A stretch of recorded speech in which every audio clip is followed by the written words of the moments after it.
Empowering communities, empowering change. That was the motto for the recent NAACP conference held here in Chattanooga. Plus, it'll be a day with less humidity, but we do have some spotty shower chances. I'll have the details coming up soon. Also, the Chattanooga Police Department is asking for the community's assistance regarding a recent homicide on Lillian Lane. This is Local 3 News, Weekend Today.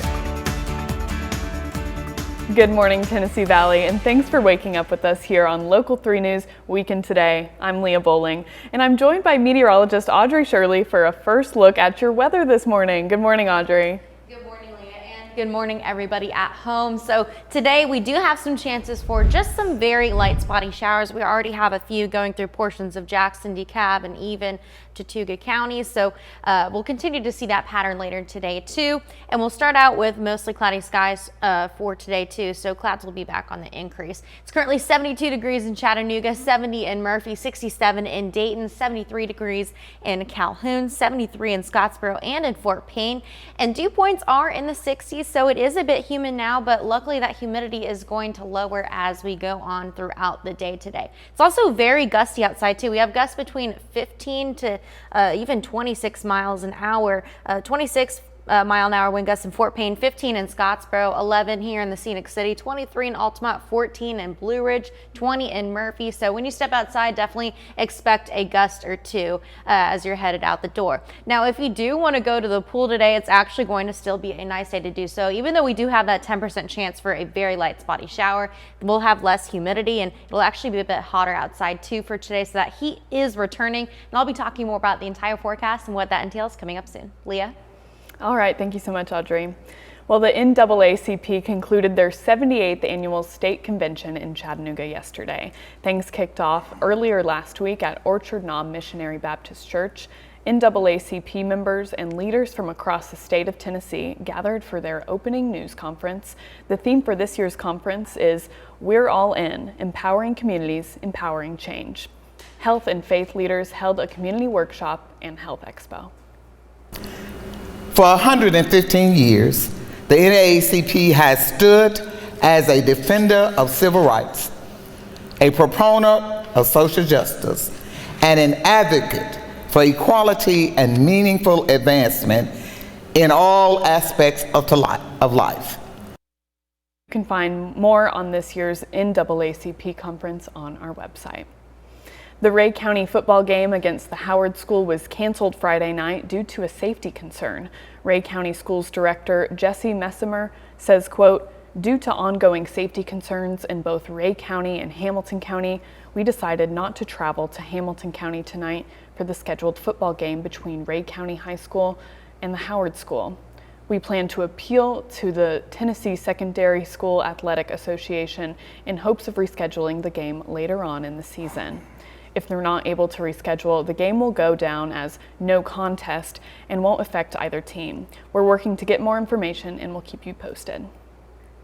Hamilton County Judge Boyd Patterson ruled against granting a defense motion to suppress some of the evidence in a case of a man accused of murdering a Chattanooga woman in 2022. Jason Chen is charged with stabbing Jasmine Pace 60 times. The biggest question is whether some of the evidence should be suppressed due to how it was obtained. This is not based on cell phone location data. It's based on good investigative techniques. And I ask the court to find that there is no merit, and furthermore, the defendant doesn't have standing to challenge the collection of Walgreens surveillance videos. Page 87 of the preliminary hearing. Asked Detective Crawford, what led you to the Walgreens close to Mr. Chen's apartment? His cellular records, along with items that were discovered within his apartment during the initial search. 3 witnesses were called on Friday, and the trial is scheduled to begin in January. 2 people are in custody and 2 more are wanted for a home invasion attempt in McMinn County. Sheriff Joe Guy says Thursday evening they received a call of 3 men trying to break into a home on County Road 651, and the homeowner had locked herself in the bathroom with a gun. Deputies arrested Marcus Bradford, who they say confessed to dropping the 3 suspects off at the house. They later found Daniel Velasquez and arrested him. Both face multiple charges. These two suspects remain at large. If you see Benjamin Crofts or John Barnes, call 911. The Chattanooga Police Department is asking for the community to assist with a recent homicide that occurred on Lillian Lane. If you were driving in the area of Wilcox Boulevard between Tunnel Boulevard and Shallowford Road on September 11th between 3 p.m. and 4 p.m., and you have dash camera or other type of video recording, please share that video with CPD's homicide unit. Police ask anyone with information to contact the department. Well, in partnership with the Company Lab and Drive Electric Scenic City, Chattanooga State held an immersive electric vehicle event yesterday for their second annual EV Ride and Drive. Local 3's Riley Nagel was there. He joins us live in the studio to tell us all about it. Good morning, Riley. Good morning, Leah. So I got to see some Cybertrucks, which are always fascinating, but also some electric Hummers and electric Mercedes-Benz. People, I'm telling you, the future is here and it's powered by electricity. Now, Angela Povenbaugh with the Company Lab says that she hopes the EV Ride and Drive will help break down any stigma around electric cars. Now, the event brought 8 dealerships together and offered more than 13 different electric vehicles to test drive. I also spoke with Albert Curtis, who oversees the Electrical Engineering Technology program at Chattanooga State. He says not only are EVs good for the ecosystem, but the industry is growing, creating potential job opportunities for his students. So this is the first electric vehicle that we have dissected on campus. So what you're looking at right here in front is what you'd see underneath the hood, except there's no car around it anymore. So I just hope that when people come today, they say, okay, it's actually really fun. This is actually a viable option for me and my family, and more of my questions are answered and I feel less anxious about getting behind an EV. Now, I got to test drive some electric vehicles while I was there, so stick around with us for the next half hour to check that out. And if you're interested to learn more about the event or any of the partners involved, check out this story over on our website. I'll send things back to you, Leah.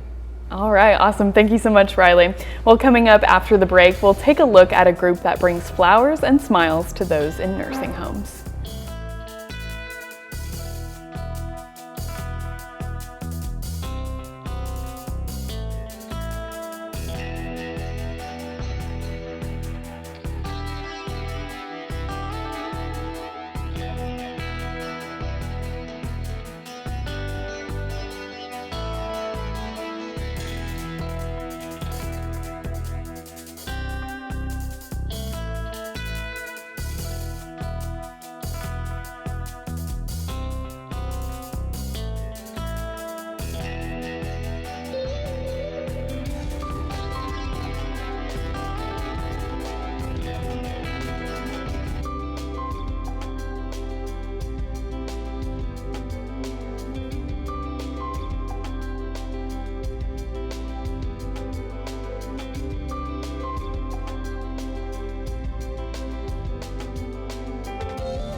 A group called Flower the People is bringing smiles to those in nursing homes. Michelle Heron shows us how they're making a difference.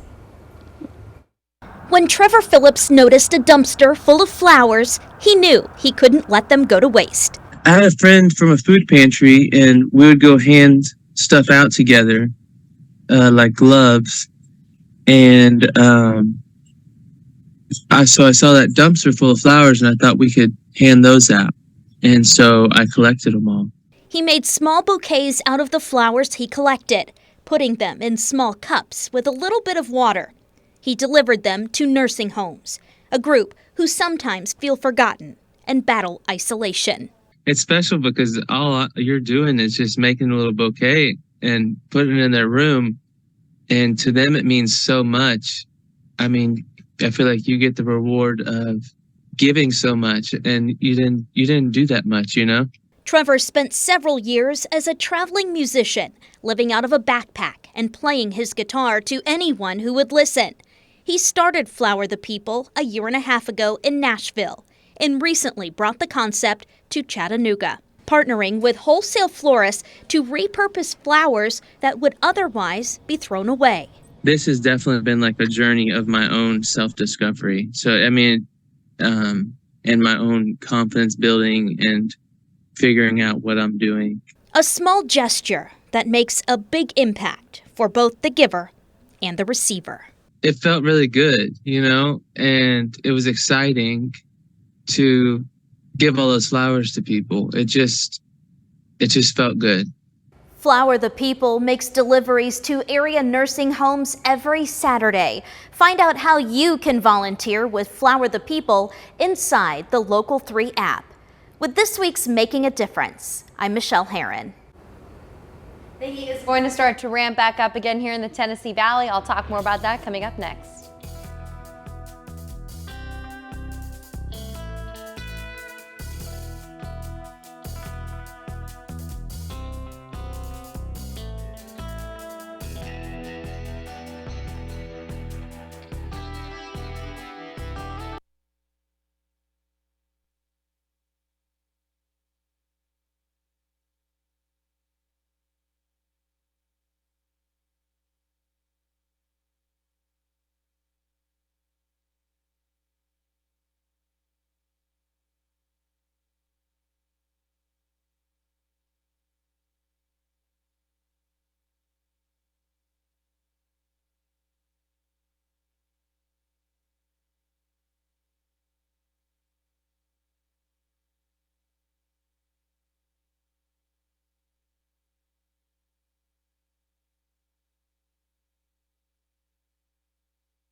Happy Sunday morning, everybody. The heat is going to return today, guys, a high of 87 degrees, but luckily the humidity is going to remain lower, so it's still going to feel tolerable outside. And then we do have some stray shower chances today and throughout this week as well, which is a good thing. We definitely need any rain we can get. Now, within the past few hours, there have been a few spotty showers moving within portions of Jackson and DeKalb counties for the morning time, and we'll continue to see some more chances for additional spotty showers here and there too. And they're going to be fairly light for today, so we're not expecting a washout or anything like that. And going into tomorrow morning, we'll be rain free for tomorrow morning, but then for the evening time, we do have some more chances just for some light stray showers here and there, and that's going to be an on and off pattern for both today and for tomorrow as well. It's currently 72 degrees in Chattanooga, 64 in Cleveland, 66 in Altamont, 64 degrees in Athens, 71 in Murphy. Dew points are in the upper 50s, lower 60s, and they're going to continue to be in the lower 60s for today, so it is going to be